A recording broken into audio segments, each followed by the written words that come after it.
Guide complet pour les micro-entrepreneurs.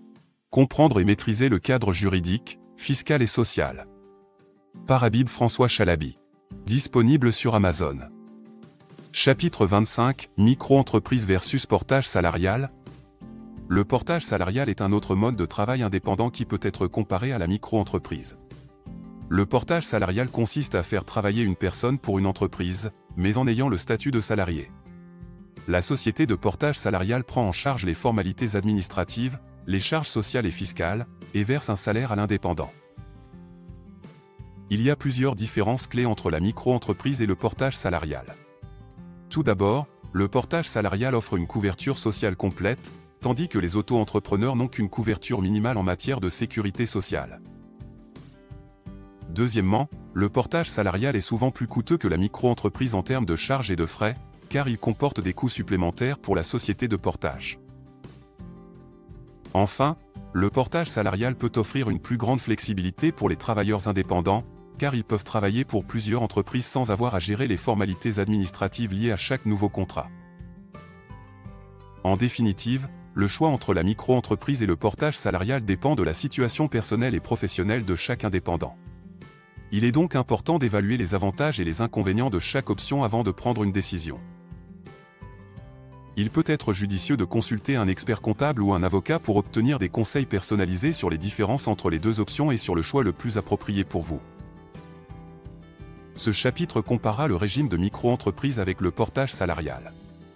Il abordera les différences entre les deux formes d'entreprise, leurs avantages et inconvénients respectifs, ainsi que les différents scénarios pour lesquels l'une ou l'autre forme peut être plus appropriée. Section 1. Définition du portage salarial. Le portage salarial est un mode de travail qui consiste à exercer une activité de consultant indépendant tout en bénéficiant de l'ensemble des protections sociales offertes aux salariés. Dans ce cadre, une entreprise de portage salarial embauche le consultant et gère les aspects administratifs, fiscaux et sociaux de son activité, permettant au consultant de se concentrer sur ses compétences et ses prestations. Section 2. Avantages et inconvénients du portage salarial. Les avantages du portage salarial incluent la protection sociale et les avantages salariaux tels que les congés payés, les indemnités de licenciement et la couverture santé.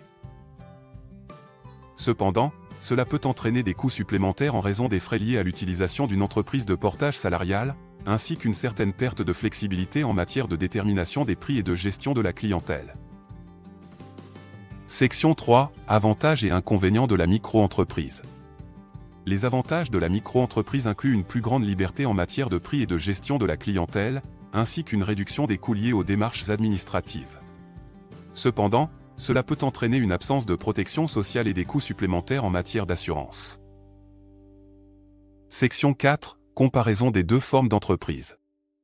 En général, le choix entre le portage salarial et la micro-entreprise dépendra de la nature de l'activité et des objectifs du consultant. Si la protection sociale et les avantages salariaux sont importants, le portage salarial peut être un meilleur choix. Si la flexibilité et la réduction des coûts sont des considérations clés, la micro-entreprise peut être un choix plus approprié. Conclusion. En conclusion, le choix entre le portage salarial et la micro-entreprise dépendra de plusieurs facteurs, notamment les objectifs personnels, les besoins en matière de protection sociale et les coûts liés à la gestion de l'activité. Il est important de peser les avantages et inconvénients de chaque forme pour prendre une décision éclairée.